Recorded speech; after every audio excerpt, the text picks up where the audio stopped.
Hey everyone, it's John here, and in this video we're going to take a look at 7 alternatives to using the VLOOKUP function in Microsoft Excel. If you want to follow along to this video, you can get the workbook I'm using in the description below. And before we get started, make sure you hit the thumbs up and subscribe to the channel for future Excel videos like this one. Now let's get started. So just a quick reminder about what VLOOKUP does. It allows us to find and return related data from another table. So in this example, we've got a set of order data, and we've got a category ID in that order data. And then we've also got a category table, and we've got a category ID in that table as well. And then we've got the corresponding category name.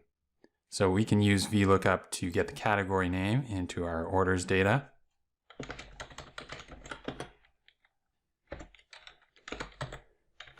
So we're going to be looking up the category ID, and we're going to be looking in our categories table. And then we want to return the category name, which is in column 2 of that table. And we can press enter. And we get our category name in our orders table. Now VLOOKUP has a couple problems. And one is that the default mode for VLOOKUP is an approximate match. So right now I'm returning the correct results, and that's because my data here is actually sorted in ascending order. So if we sort from largest to smallest, what happens is VLOOKUP isn't able to return the correct results. Now we can fix that problem by specifying an exact match in VLOOKUP. So the optional fourth argument we can set to an exact match. That's going to fix that problem. So now we're back to returning the correct results. Another problem that VLOOKUP has is that usually this argument here, so which column you want to return, is a hard-coded value. And that means if you insert columns, that can break your VLOOKUP. So if we right-click and insert a column in this table, then VLOOKUP doesn't return the correct results anymore. Let's just undo that. The other problem with VLOOKUP is that it can only return data from the right-hand side of a table. So the column you're looking in needs to be the first column, and then any values that you want to return need to be to the right-hand side of that column. So that means if our data looked like this, then we wouldn't be able to use VLOOKUP. And in fact, when I rearrange those columns, that also breaks our VLOOKUP. And let's just undo that. So in this video, we're going to take a look at a couple alternatives to using the VLOOKUP function that are going to fix some of these problems. First up, we're going to start out with the latest and greatest in lookup functions in Excel. So there's a brand new XLOOKUP function. And this is meant to replace VLOOKUP and solve all the VLOOKUP related problems. So let's take a look at that. So XLOOKUP has 3 required arguments. So you need to give it the value you're looking for, and an array that you want to look in, and an array that you want to return values from. After that, we have 2 optional arguments. So we have a match mode and a search mode. So in our XLOOKUP, we're going to be looking up our category ID. And we're going to be looking in our category ID column, and we want to return results from our category name. And if we leave out our fourth argument here, it's going to default to an exact match, unlike VLOOKUP, which defaults to an approximate match. And we also have a couple other options here. So we have exact match or next smaller item, an exact match or next larger item. And we also have the option to use wildcard characters in our match. We're going to stick with exact match. Let's check out the last argument. So this is pretty cool. We have the option to search from first to last, which is what VLOOKUP does. But we also have the option to search last to first, so we can return the last match in our list. The last 2 items, binary search, that's essentially the same as VLOOKUP's approximate match. And again, we can do that in ascending order or descending order. We're going to stick to the classic search first to last. And when we press enter, we get our values here. Now this is an exact match, so we don't have any problems. If we change the sort order of our data, we're still going to return the correct results. Let's see what happens if we insert a column here. XLOOKUP is still returning the correct results.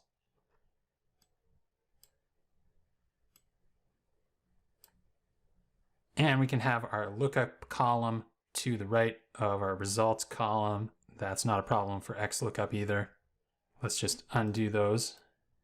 The other thing is XLOOKUP doesn't actually need vertical data, so this is also a replacement for HLOOKUP. Let's just copy this table and paste it as values and transpose the data.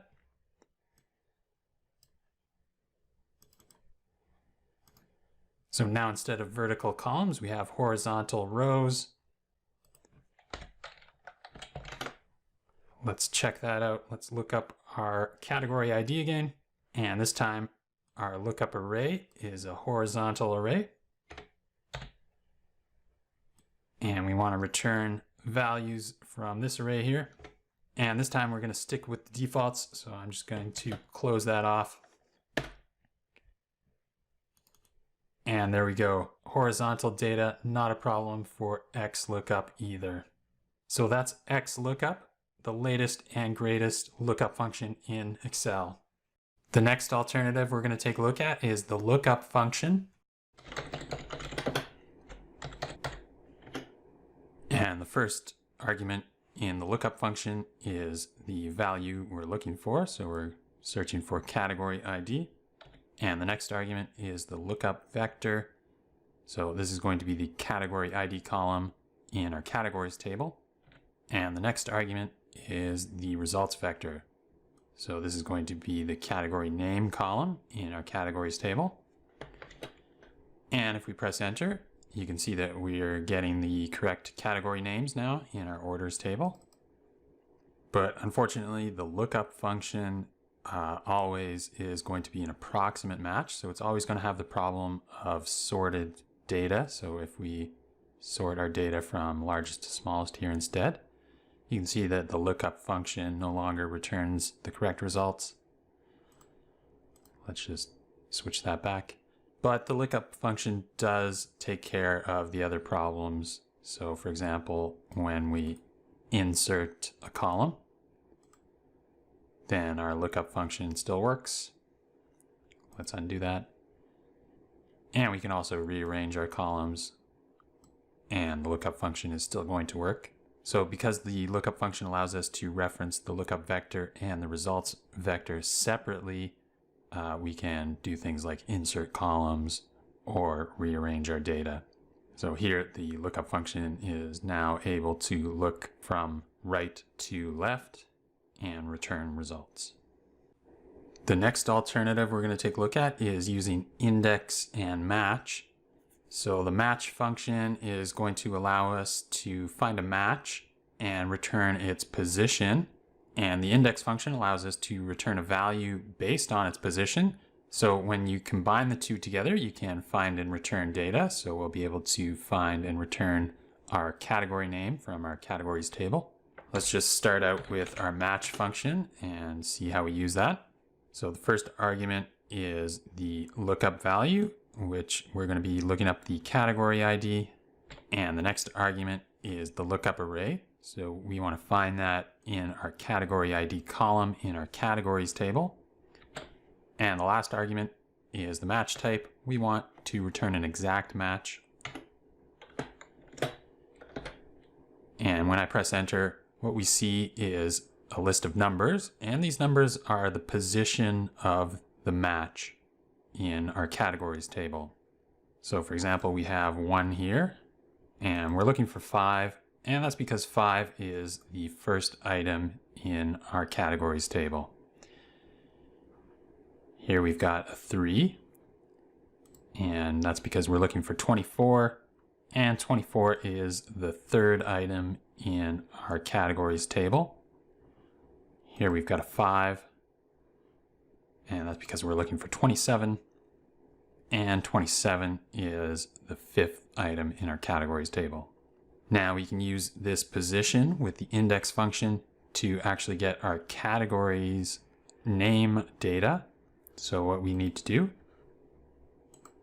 is wrap this in an index function. And the first argument in our index function needs to be the array of values that we want to return. So we want to return the category name in our categories table. And the next argument is the row number we want to return. And that's going to be calculated from this match function for us. And the last argument is the column number. It's always going to be 1. We're only looking in one column in this example. So we don't need that argument, and we can finish our function. And when we press enter, we get our matches.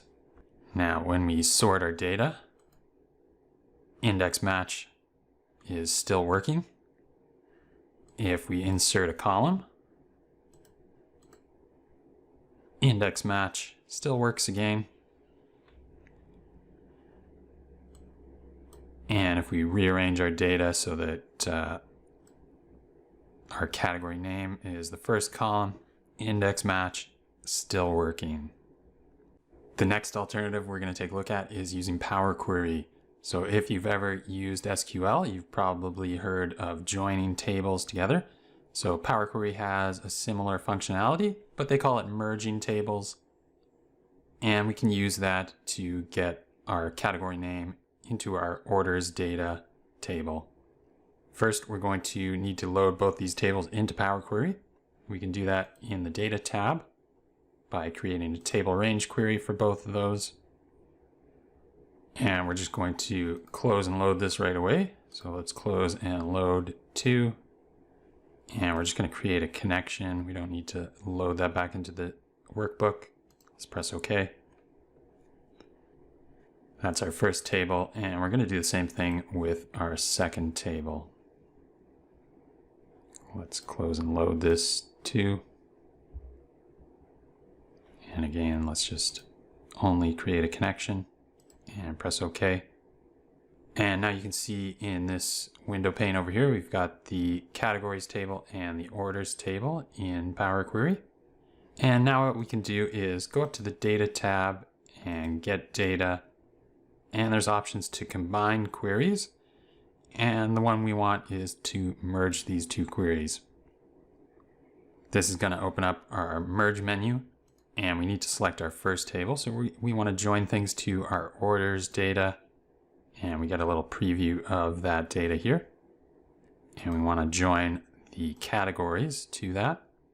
And now that we've got both of our tables selected, what we need to do is select what fields to join those based on. So we're going to join them based on the category ID, which is the common field they have. And now we can choose from a lot of different join types. So you can click here and read all about those different join types. But in this case, we want to return all the data from our first table, which is the orders table, and then any matching data from the second table, which is our categories table. So we'll select that option and press OK. And now in the Power Query editor, we see our orders data, and we have this new column, categories, from our categories table. And if we click on any element in that column, we see a preview of the data that's in that table. So for example, this row where category ID 24, and when we click on this cell here, we get a preview of the data from the categories table for category ID 24, and the category name is gloves. And to get this data in our data here, what we need to do is expand this column. So if you click on this toggle up here, that's going to allow us to expand this column. And we can select which fields to return from our categories table. We don't need the category ID. We have already got that in our orders data. So we just want to return the category. And here, if I leave this checked, the column name that we're going to get is going to be categories.category. So it's going to use the table name as a prefix. We just want category as our column name. So let's uncheck that and press OK. And we get our category in our data. And now we're ready to close and load this. So let's close and load too. And this time we're going to load it into a table in our workbook. So we're going to leave that as a table. And let's choose our location. Let's just put it here and press OK. And we get our data returned here. So we have our orders data along with the category name now. Now let's just see what happens when we insert a column. And let's sort this in a different order. And let's also just rearrange this.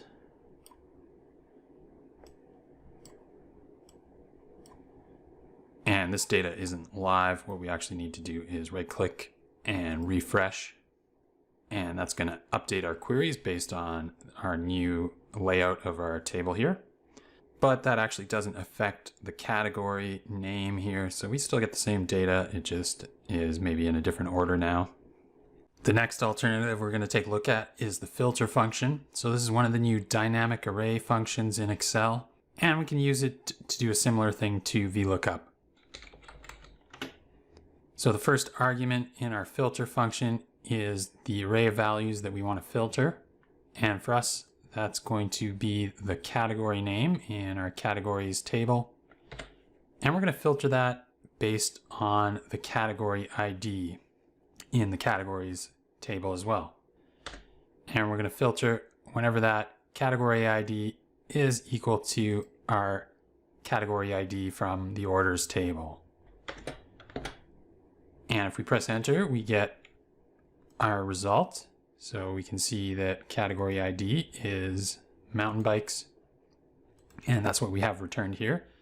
And since this is a dynamic array, results are going to spill if we have multiple values for the same category ID in our category table. So for example, if we just copy and paste this here, you can see that we now have two results from our filter function because we have two rows of the same value here. So let's just undo that. And if we copy this formula down, and that will give us the category for each of our orders. Now, if we reorder our category ID here, that won't affect our filter results. Also, if we insert a column here, that's also not going to affect our filter results. And we can also rearrange our table so that our lookup column is to the right of our lookup results. And that's also not going to affect our filter results.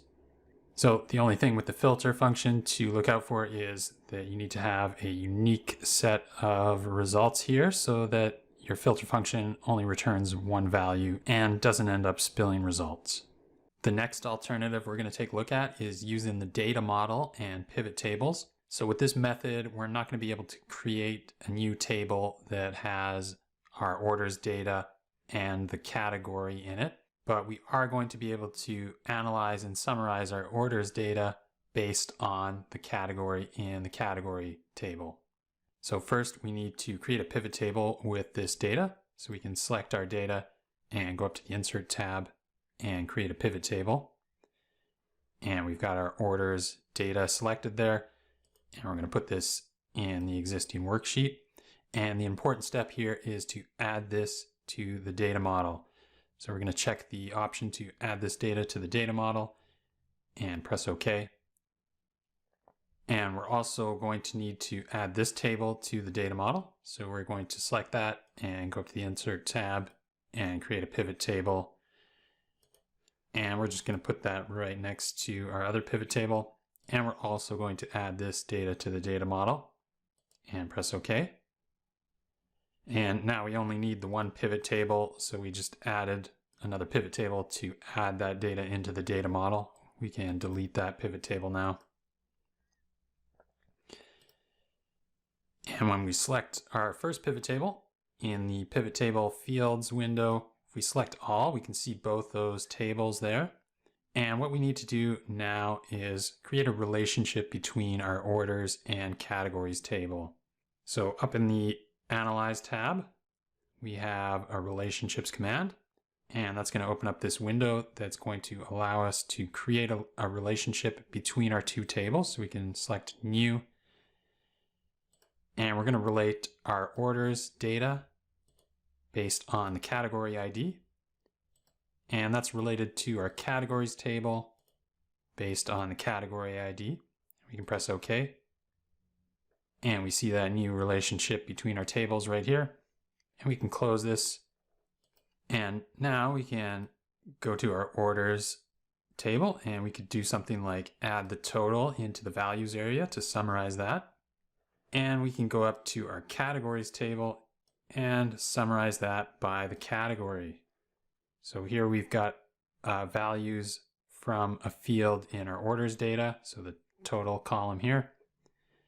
And it's being summarized by values in our category table. If we wanted to, we could also bring in our other fields into our rows area.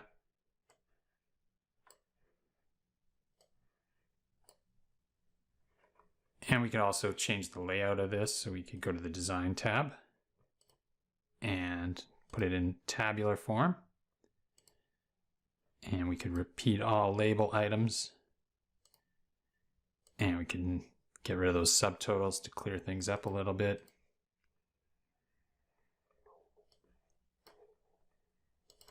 And now, because we added all our fields into the rows area, what we get is something that looks pretty similar to our original data, but also has the category name from the category table. The next alternative we're going to take a look at is using Power Pivot. So Power Pivot is an add-in for Excel that also uses the data model, and not all versions of Excel are going to have Power Pivot. You can check if your version of Excel has Power Pivot by going up to the File tab and going to Options and going to Add-ins. And where it says Manage, if you click and choose COM add-ins and click on Go, that's going to bring up the list of available COM add-ins. If your version of Excel has Power Pivot, you should see Microsoft Power Pivot for Excel as an option, and you can check that and select OK. And once you've got that enabled, you should see a new tab, Power Pivot. And now from here, we can add our data into the data model. So we can select our orders data and add it to the data model. And we can also select our category data and add it to the data model. And then in Power Pivot, we can see our two tables here. And what we need to do now is define a relationship between those two tables. So if we go up to the Design tab, we can create a relationship there. So we're going to relate our categories table with our category ID. And we're going to relate that to our orders data based on our category ID. And we can press OK. And that's defined our relationship now. We can go to our orders table, and inside Power Pivot, we can add row level calculations to our data. And so what we're going to do is use a function in Power Pivot called related. And what that's going to do is allow us to get our related data in our categories table into our orders table. So we can use the related function, and we're going to return our category field from our categories table. And when we press enter, we get that data from our categories. Let's just double click on the column header there and rename it. And we can save this now and close Power Pivot. And now to actually use this, what we're going to do is select our table here and go up to the Insert tab and create a pivot table. And now instead of using our table here, we're actually going to use the workbook's data model. So that's the data model that we just created in Power Pivot, and we're going to use that as our data source in our pivot table. And we're going to create it in the existing worksheet. And we can press OK. And now with our pivot table selected, we can see in the pivot table fields window, we have those two tables that we added into our data model. And we have this new field in our orders table, related, and we can use that and drag it into our rows area. And we can summarize our total field based on that related column. Want more awesome Excel tips? Then sign up for my Excel newsletter. So the link for this is in the description below. And when you sign up for the newsletter, I'll send you a free copy of my Excel tips ebook. If you enjoyed this video, then you can help me out by hitting the thumbs up button and subscribing to the channel if you haven't already done so. That's it for this video. See you in the next one.